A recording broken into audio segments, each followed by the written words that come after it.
My name is Father Michael Stalla. I am the spiritual advisor for Hope's Garden. Today I'd like to bring a message to the men of hope. So when God gave Adam and Eve the garden, in some way he gave them dominion. Now that's an interesting word. Dominion has a sense of ordering things, that you are now responsible. This belongs to you, but you also have an obligation to care for it. Think about having a farm or something like that. When we have a farm, it doesn't mean that I'm just like a wealthy person with a lot of land, but I have to actually figure out the irrigation and till the soil, get rid of the weeds, and really work the land in order for it to be productive. Now, as one of the falls, because of the original sin, this was going to be a difficult task, but not an impossible task. And it required men to go back to their roots, to the roots from the very beginning. The roots of saying, understand the dignity of who you are, that you are called to bring order into that which is disordered, and take the wilderness and make it into a paradise. Now, there is something very satisfying about having your own tomatoes grow and then offering it to somebody, I made this tomato, But you couldn't have done it without God providing for you the necessary pieces. God already gave you land. He already gave you tomato seeds. He's given you the water. We simply organized the things. This goes on in many aspects of our lives. If you were to build a house, he gave you the building materials that you were able to develop into bricks or into beams or into whatever you needed so that you could then build the house. Even glass is really a type of sand that is put to a certain temperature. We, in our intelligence, learned these skills, and we're able to pass on these skills to the next generation and take the world that was already here and kind of sift through it, organizing it in such a way that it became more than it would have on its own, where it changed from paradise as it changed from wilderness to paradise. Now, we're always going to have to work on this because this is just an ongoing thing. But I think we've come a long way. If you were then asked to be on a camping trip, there is something about going back to those very basic roots of ours and saying, you know what, I can make it. I can do it. I'm going to walk the trail and work the land and go fishing or whatever you need to do, build a fire, cook your food. That sense of being like directly connected to the organizing of nature, of changing the chaotic wilderness into something usable that is definitely man-made is part of our dignity. We feel very good about doing that. All right. Now, I've made a generalization that all men feel this way, and as if women don't. Of course, it's much more complicated than that. Some men would just prefer not to be that involved in it, but to a certain extent they understand what it means.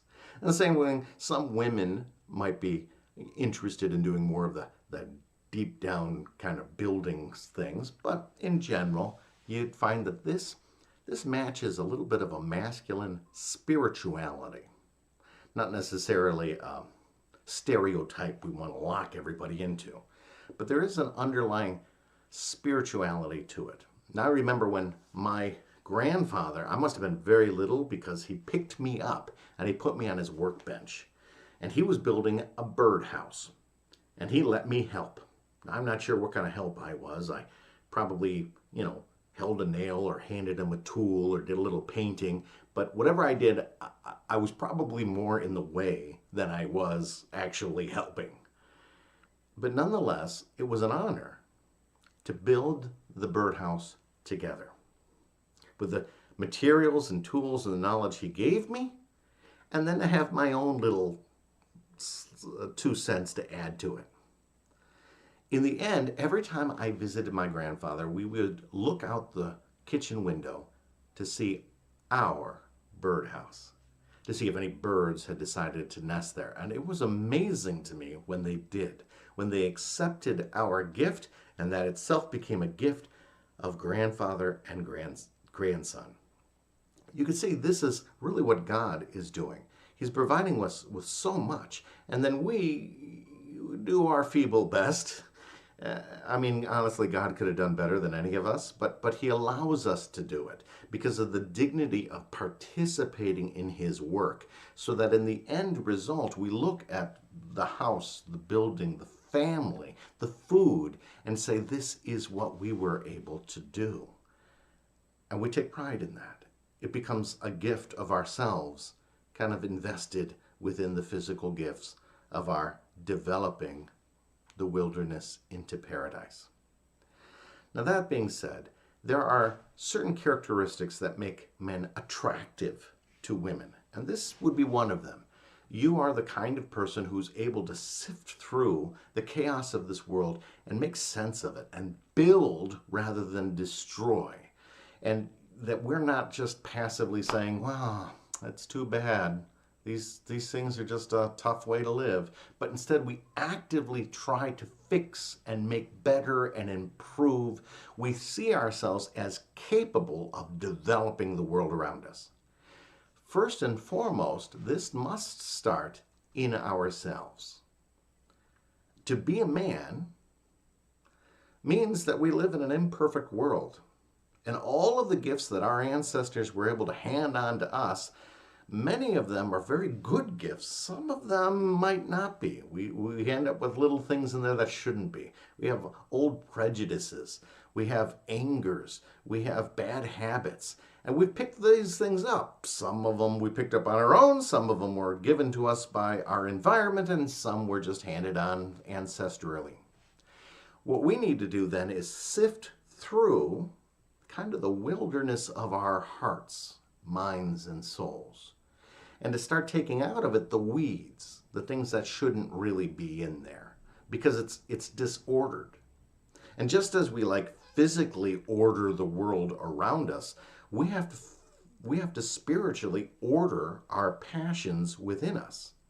How do we handle anger, lust, laziness? How do we handle insecurities or self-hatred or the hatred of others? What do we do with these emotions? Now, sometimes we just try to ignore it. You know, everybody's got that drawer in the house where they just throw all the junk, and just as long as you don't open that drawer, or maybe for you it's an entire closet, or maybe there's a part of the house where you live and the rest of the house you just whatever happens to it. Yeah, we do that. We do that with our spiritual life too. There are areas that are very presentable, and I'd be happy to show to people. But there are other areas that I have completely neglected, and I just hope nobody notices, right? But eventually they do, right? Eventually people see it, and then we get all angry. Why don't you just look at the good and ignore the bad? But that's not real helpful. What we need to do is even put into order the disorder of the places of our hearts we don't generally like to talk about. We like to talk about our strengths, not our weaknesses. But to really get in there and start to work through some of these weaknesses, some of these bad habits, boy, that takes courage. But it does kind of reach down to that masculine spirituality, doesn't it? It feels a little bit like, okay, I'm going to go away from the comfort zone and I'm going to go camping into this true wilderness. And this is going to be tough. And maybe I can only do it in short periods of time. But it's really awesome when we do it. When you're able to put into order these things. When you overcome procrastination. When you no longer allow people to manipulate you because of their attractiveness. When you understand that I don't work just for money. That's really quite an accomplishment when we start to overcome those tendencies. And there's a lot more. There's pornography. There's gambling. There's drinking. Boy, anybody who is really on the other side of those kind of addictions, how heroic are they? They're awesome. To be honest, there's still a little bit of fear in them that they're going to slide back. Because we do. That's the kind of the way life goes.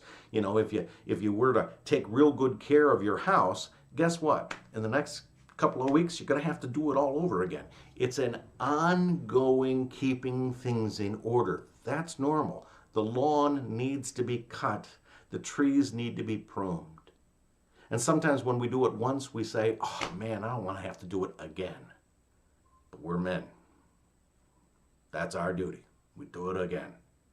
And that's the way we have to treat those places in our hearts that perhaps we get it all settled at one point, but then begin to neglect it again. And we're like, I'm getting into my old habits again. Instead of beating ourselves up or hiding it all in the junk closet, we're going to put on that backpack and let's go out. Let's take care of it. So whatever it is that we need to put into order so as to change the wilderness into the paradise, don't be afraid. This is what we're good at. And I think that's a big attraction to the men of this world. Now, I'm not talking about men that are just pushovers, they do whatever anyone else says, but a person who has self-ownership.